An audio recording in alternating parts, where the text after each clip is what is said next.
My name's Allie. I work at Social Enterprise Greenhouse, and we work with entrepreneurs of all kinds to provide tools and network and resources for all stages of growth, really. So I run the food initiative and the incubator program. So I see folks from ideation to incubation to acceleration, so all kinds of stages. We also work closely with Venture Cafe and with Luca over at Hope in Maine. I think we have a lot of the same people in the ecosystem. And again, as Amber said, you don't know until you know. So just ask. We are all here to help you, and there are so many resources available. So connect with us. Awesome. Thank you so much, Allie. And Luca, can you quickly introduce yourself and share a little more about Hope in Maine? Sure. Yeah. Hi, everybody. At Venture Cafe and Avi, thank you so much for having us. And Amber, thank you so much for sharing before. I see a lot of our great partners out in the, audience, the virtual audience there. So hi, everyone. So my name is Luca Carnevale. I work for Hope in Maine here. I'm the Executive Director of Operations. And I primarily work with members through the process from application or idea to getting licensed and then beyond. So we have an open door policy. And again, just to echo Allie and Amber, I mean, coming to us and asking questions is probably the best way to learn what we have and learn what we have going on and see if we can help in some way. So we work with a lot of folks in any stage, and then we also help them through graduation and through co-packing, which we'll talk about in a few minutes here. Yeah, really excited for this conversation. And, both of you can, work with people at a very early stage and also sometimes a little more evolved as well. But we heard a little bit from Amber about where she thought she might have a business and what actually was launched. And want to kind of dive a little deeper into that, where you hear when you work with these early stage entrepreneurs who come to you with an idea and that evolution between what they say, like, hey, I'm thinking about starting, a cheesecake business, and how it turns into a tea business, even before they've even had the MVP, the validation. Can you talk a little more about your experience working with entrepreneurs and how you've led them or they've experienced that transformation? Sure. Yeah. I mean, for me, I think my biggest tool is just to ask questions and to continually ask why. So folks think through the process. Amber, I gave you a little applause at one point because you were right. A lot of people just get stuck with their idea and need that perfect product that's in their minds from the ideation stage to getting it on a shelf when that may not be feasible. So we're not, and I'm not in the business of telling anybody, no, you can't achieve your dream, and no, you can't get your product that you actually want out there.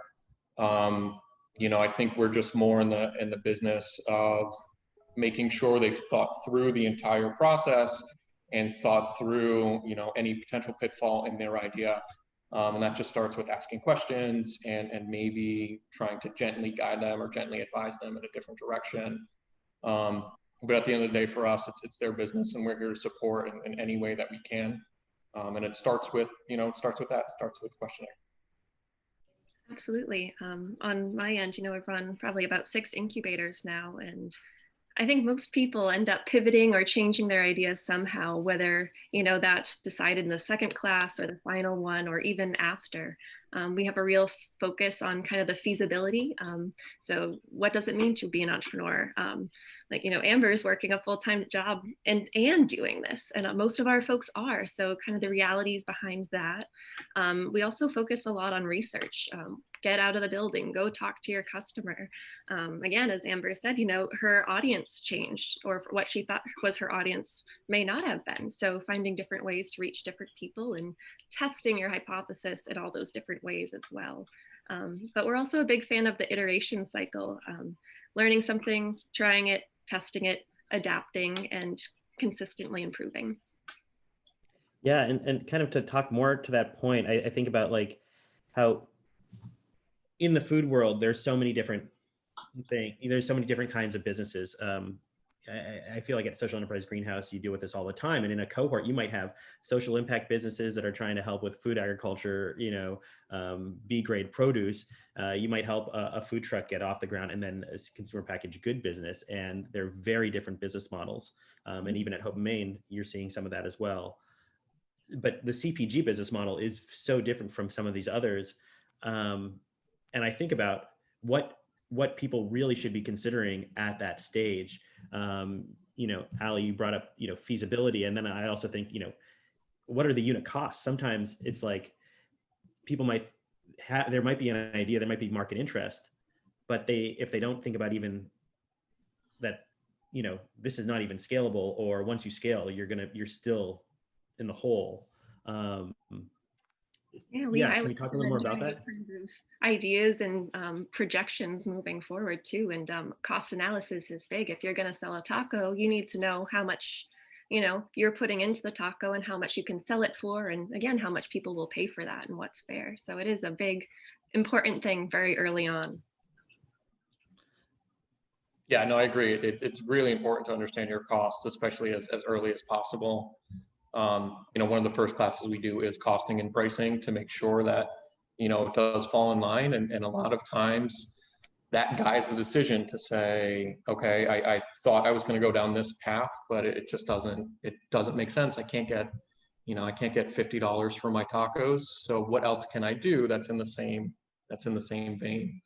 And that also falls into market research, right? Going and to what you said, Allie, we tell people all the time, go to the grocery store and see where you think your product's going to sit, and look at your competition and try to figure out how it will stand out, or if it will fit on the shelf. If your jar is too big or too wide, does it fit? And having those conversations early on helps guide that decision making as well. Definitely. There's a free tool by Strategizer called the Business Model Canvas, and we walk, I think, all of our entrepreneurs through it. And it's just a great way to have that overview without committing too much time and energy and money into a full stack business plan. And it allows you to, test and iterate and pivot just again. So that's been helpful, and it's free to access online as well. Yeah, we do the same. Yeah. Yeah, and I think with these kinds of businesses, there's this tough balance between seeing what is needed in our local market. Hey, what can I sell at the farmer's market or at my local grocery store? And then what is the market potential for something that could be, multi-million dollar business that can, reach customers in LA and San Diego or throughout the world. Are you seeing people who come in to your space saying, I don't care what's in Rhode Island, but I have this vision that's going to go global? Not yet. No, we have one member who's actually out of Minnesota, and they're scaling nationally at this point. But they're scaling through Incubators, which is fantastic. So it's called the Local Crate. They're in 2 or 3 regions of Target. But even they, don't have this globalism or this nationalism view. They're looking at it more regionally.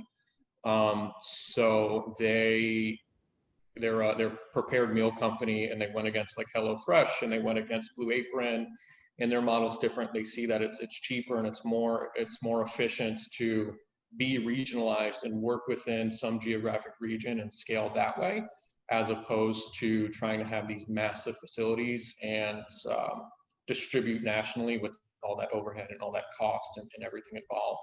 And I tend to agree with that. I tend to agree small food business is going to scale, at least in the Northeast, from this micro local to this more regional focused, as opposed to a national. But that's a much broader conversation than I think what we're going to talk about now. Totally. And it gets into, really complex elements of, and I think Amber highlighted this a little bit with talks of e-commerce, but, distribution and how that eats up into everything you do. Mm-hmm. I feel like we've talked to a few entrepreneurs in the past, and you both are familiar with like a Lily's Ladle, I think, for example. And I think she's shared this conundrum of balancing all that. Yeah, we've had one member who was pretty national. He was in 7 DCs for KeHE and a couple of UNFI ones. He was in it for a year, 18 months, and it was costing him money to be a part of that. So what he decided to do was buy back all his product and then just focus more locally and go back to grassroots and just beat the pavement some more and just continue to scale his business that way, as opposed to being these broadline distributors and actually paying them instead of making any money on the other end. I just want to also say, if people have questions, throw them in the chat. I see there's an active communication going on there, and so I'll continue to monitor it. And maybe in about 10 minutes or so, or 10 or 15 minutes, we'll have a few minutes for to really get into those specific questions. But I also want to be able to go deeper into specifically what how Hope and Main's actually like really helping people manufacture products, and has been doing so pretty, within a couple of years of the original launch of the organization. Can you talk a little about that evolution, how that came about and what it is now and how that's working? Sure. Yeah. So we do co-packing. We do some light contract manufacturing. And at this point, we've probably started, I want to say 3 years ago. So within our third year of operation, and we noticed that, you can't be the CEO, because I know Minnie's in here somewhere, and the chief bottle washer all at the same time, right? So you need to let go of the reins somewhere. And one easy transition for that, or one transition for that, for some folks, is co-packing. So we started co-packing or contract manufacturing again about 3 years ago, and that alleviates at least one part of the process for folks. So they can give us the ingredients, we can make it, and then they can focus on the more important aspects of running their business, invoicing, selling, distribution, so on and so forth. So we were lucky enough to get a grant through Commerce that allowed us to build actually the kitchen I'm sitting in right now, which I don't know if you guys can see very well. And we just got a second iteration of that grant to expand the kitchen into a room just to my right here. That'll allow us to expand our contract manufacturing and then also start something that we're trying to launch with restaurants, some restaurant to retail idea, where if a restaurant has a CPG and needs to diversify their revenue streams, especially now, they can come to us. We're working through a grant proposal to have a quasi voucher program where the money will be fronted to get their first run of products out there and on the shelves. So it'll cost them, close to nothing, relatively nothing, maybe $1 grand or $2.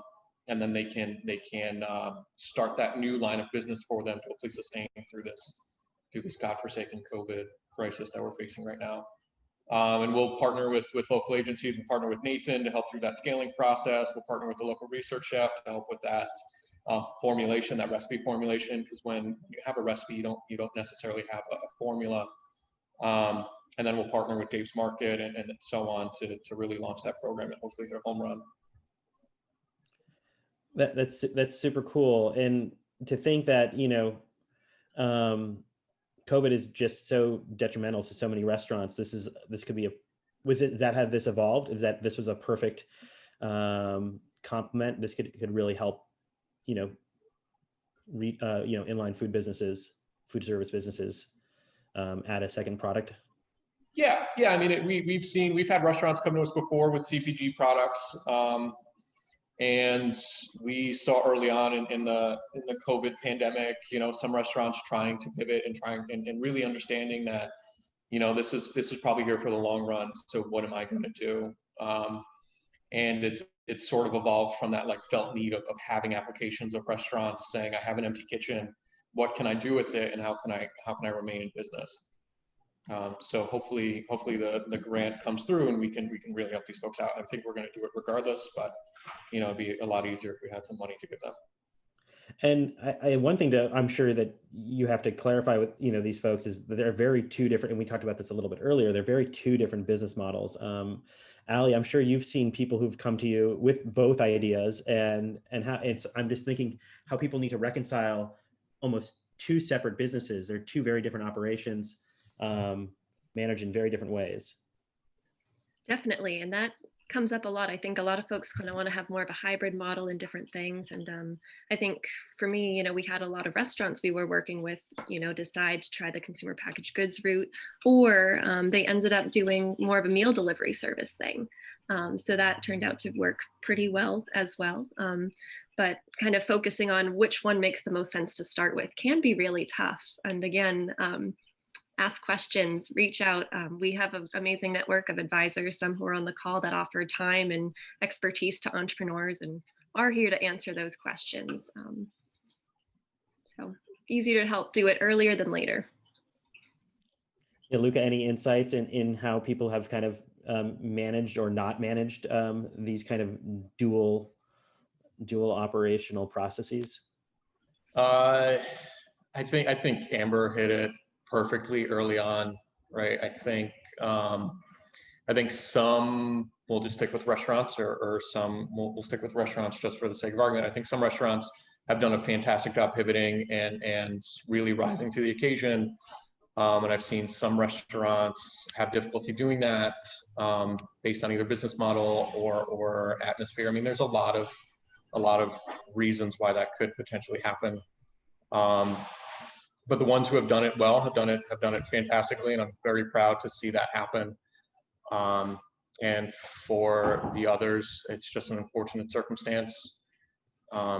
It's just a tough climate that we're in right now, and it's just really hard to move forward that way. Yeah, and as you're working with businesses, I mean, so you have this co-manufacturing facility. It can't do everything, right? I mean, you're still a few thousand square feet. You've obviously probably built out some infrastructure as there's interest. What is like the most ideal thing? What is incredibly difficult to reproduce and scale in these kinds of facilities? Luca might be frozen, but I just want to throw bread out there, or dough of any sort. You're talking about atmospheres. There's a lot that goes into that kind of thing. Oh, that's a really good point. I haven't even thought about the bread world, or rising, and then also if you need overnight space to do it as well. Exactly, and freezer space, fridge space, all those considerations. Luca, you might have dropped off. I was was asking about what you especially at Hope in Maine, people can't do everything, and especially with regards to co-manufacturing and the kind of the facilities and the infrastructure there. What is ideal? What is not? What have you tried to do that hasn't worked out? Oh man, so many things. I think we've realized over these 3 years that small batch co-manufacturing is difficult, and there's not many people who do it for a reason. So there have been a good number of products that we've brought on that have just been too hard to manufacture. Most recently was just a couple of weeks ago. We had somebody who wanted us to fill 3-gram tea bags, and we just don't. I figured, okay, that should be easy enough, right? It's just a little tea bag, and it was a nightmare. It probably took us like 3 days to fill 1,000 of them, and I see Amber shaking her head. Yeah. Was it Amber? No, it wasn't Amber. No, it wasn't Amber. I'm not doing the bags. Nope. No, we were doing it a teaspoon at a time, and I went into the tea bag, and I went to another bag. Yeah, it was a nightmare. It was bad. So we go through the same things everybody else goes through, right? You try and you iterate, and you say, okay, we can do this, and then you find out you can't, and you pivot, right? So you never say no, you just say maybe, and then you pivot as you go, and you figure it out. One of the best, Amy, iterate. One of the best things about working here is that ability to take on challenges and say, okay, we're gonna figure this out, and then figure it out and do it. And it might not work every time, but you at least learn from the experience, and then you're smarter and wiser for doing that, and then you move forward, right? So, I have to go back to this tea person and give them a price for their bags, and just have them understand that it's really manual, and have them understand what the pitfalls are, and then try to come to a solution that works for both parties. Got it. So essentially for this process, you'll actually run a couple batches and then say, this is how long it took. This is how we figured out how to do it. This is what it's going to cost moving forward. And so if you want to continue doing it, this is what it'll cost you.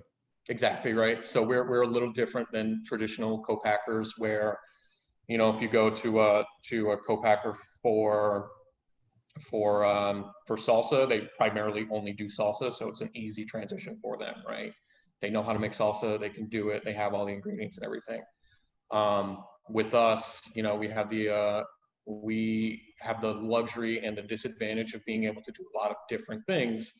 So it's never a straightforward process. So we need that R&D space, and we need that R&D time to figure out, hey, can we do it, and can we do it at scale that makes sense? And if we can, you know, here's a price for you, and we'll move on from there.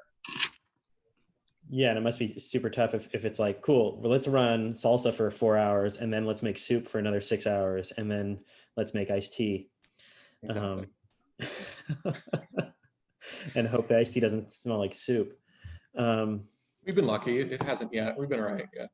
That's great. That's great. I kind of want to ask, you know, we like to talk about, you know, we use the term innovation all the time. And so want to kind of, my last couple questions revolve around what you're seeing that are kind of the most innovative ideas that we've seen come out in recent years from our community in Rhode Island or Providence, or what people are attempting to do, that you're seeing, and people coming to you and with some ideas, whether they're still in the ideation phase or being really worked out. That's a great question. Allie, do you want to take that one first? I have so many different things popping into my brain. You know, all the ventures we work with, Rhode Island is a small ecosystem, and fortunately, a lot of folks know each other and can support each other. And I think for me, it's the best thing is when folks end up working with one another. I think we mentioned Lily's Ladle and Martin Beck of Cloverbud Farm. That partnership is just super strong. And I think there's just a tremendous amount of skill and leadership in Rhode Island and all these food businesses that want to happen. A lot coming out of the Sankofa Community Kitchen as well. There's just a lot of resources. Yes, I agree with that. You know, we've had a good number of innovative companies come out of here. I think the most innovative company we've had come out of here was probably a year ago with Uproot. They're a couple of Brown graduates who developed a nut milk concentrate, and then they got them into food service operations. So they found a machine that would process it for them there, and they recently went through an accelerator in New York, and now they're finding their own co-packer, and they're scaling pretty quickly. So I would keep Uproot on my radar, and they're gonna go places if I were a betting man. Yeah, they've been having some really good success. And Allie, you mentioned the Sankofa Kitchen. I know that a couple businesses that are out of there, and with someone who tested her product, Jessica, has distinguished catering company, and she makes this amazing hot sauce that is so unique and is one of the best things I've ever had. And she finally, it took her a while, but she realized, like, this is my differentiator. This is something really unique. And she makes a couple different of these hot sauces that I think are great because they highlight just a very new flavor profile, something different that we aren't seeing. It's not just replicating, you know, Tabasco. So I see in the comments, Aaron is asking you, Allie, to maybe dive deeper for this group, because the next conversation is going to go more into operations and lean and stuff like that. But maybe you can dive a little bit more into the business model canvas, what it is for people who might not know it. Sure. So, you know, traditionally we have when we talk about business plans, people think of a big stack of paper. It's intense, it's technical, and it might be a little overwhelming.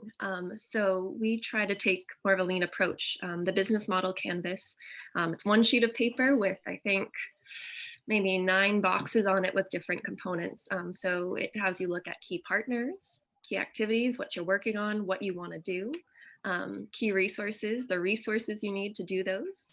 I think a big focus that we take from that and elsewhere is the value proposition. What do you do well? What difference, you know, what do you do different than the competitors? How do you stand out?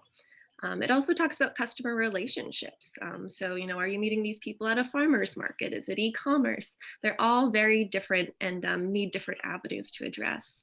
Also goes through the customer relationships and segments, but also more importantly, the cost structure and revenue streams. So we're talking back to the cost analysis and different ways to sell your product. So I think it's just a really good overview. One, if you're trying to tell people about your business, you're like, here's what I'm thinking, and kind of work from there. But also it's just really good for getting all your thoughts together in the same place and working on that iteration cycle throughout the business model canvas. Yeah, it could be really, just simple and easy to kind of just follow. I think there's a few different templates out there. There's one that I've always found difficulty with, which is the boxes, because they don't, but there's a few other templates that I think are a little easier, at least for me, to navigate as I've played around with them. There's a few different ones out there, and heck, you could even do it in a Word document, just with those different categories. Very flexible, and always happy to work with people on that as well. Yeah, well, awesome. I think, well, I see one more question here. Oh, he's just asking more about hot sauces. Well, we'll throw that in the chat, which is the best hot sauce. I kind of like the smoked pepper one. It has actually fermented fish in it, which is, just more different. And I see David Dedekian approving of my comment. So that means a lot to me. Thank you. That sweet cilantro though. Oh, we have a battle here. Don't want to get too down on this, but obviously margins are slim. Food business is obviously one of the most difficult in all respects businesses to be in. And for everyone who embarks on this, praises to them, but it's hard, and a lot don't make it for whatever reason, or have to figure out, I come to a point similar to Amber almost came to this point where it's like, maybe this isn't the right thing to do. I'm thinking about businesses that you've worked with that have maybe come to you or folded, and what you think some of the common pitfalls you might see, or unique ones that people can take away that they can avoid. There's obviously so many variables here, but any thoughts that people can avoid as they try to establish these businesses, to think about them now? I think I have two.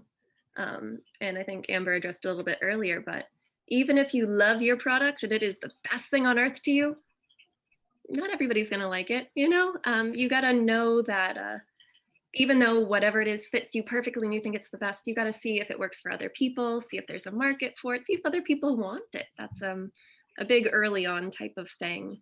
And I think being open to asking those questions early on and being able to admit, like, I don't really know what I'm doing, and ask for help. Unfortunately, some people come to us and they're like in a panic, everything's stressful, they're having lots of business struggles and they don't know what to do. And if we had met them, 6 months earlier, it might have been a different story. Almost like they came to you like on the verge. Yeah. But now we have a program, it's called the Huddle, or the Adaptive Strategy Huddle, and it's for people who, might be hit by COVID or just need to find some sort of pivot. So it's like a 2 to 3 hour strategy session with, 5 core advisors in that field. So it's been really helpful so far. We've had quite a few of them, and it's proved helpful. I love that name. Great. That's awesome. Yeah, Luca, what about you? I think one thing we've hit on already a number of times is making sure pricing is in line to support your business. And one thing I see some folks do is they're this might sound weird, I'm not sure if I'm going to articulate this well, but they're looking for profitability too quickly. It takes time to scale, and it takes time to get your business really up and running and launched, and that takes resources, and oftentimes that resources are time or money. So having enough saved and being cognizant enough to understand that you're not going to be profitable for a number of years, most likely, and that the work is going to be extremely hard, and it has to be a passion of there has to be passion there, or else you're probably less likely to be as successful as another company. Hope Main's a great kitchen, not great Wi-Fi. Yeah, that stinks, doesn't it? But I'll add on to that. One thing that I think is so difficult to figure out and to balance is especially with costing and trying to turn a profit, is that as you scale your product, your unit costs are less expensive, or you can get that shipment of bottles for a lower unit cost. And so how do you price your product where you're taking that risk? Do I lose money now with the hopes that, okay, then I'll, once I'm grow to this point, or do you try to just price it a little higher so you're always at least turning some kind of unit revenue or unit profit? It's a tough balance. It's like impossible to, right? That falls back onto your business model and your long-term strategy, your long-term growth strategy. There it is. Right. And if you buy too many supplies, that's just money sitting there that's not liquid that you could use for other things. So it can be tricky. Exactly. Yeah, we've seen just in time where people don't produce until they have orders. And we've seen people just stockpile and just hold on to it and then get out there and sell and just sell and sell and sell. And then produce when they have more orders and take that approach. So it just really depends on your personal finances and your business model, like how you want to run your business. Yeah, or if there's a really good sale. I've heard people who buy 10 cases of jars because it's half off. Yeah. Thank you both for joining us. Really, if you're thinking of starting a food business, you should really be reaching out to both of them and learn more. So much knowledge and also such great connections to our greater food ecosystem and all the entrepreneurs in the area.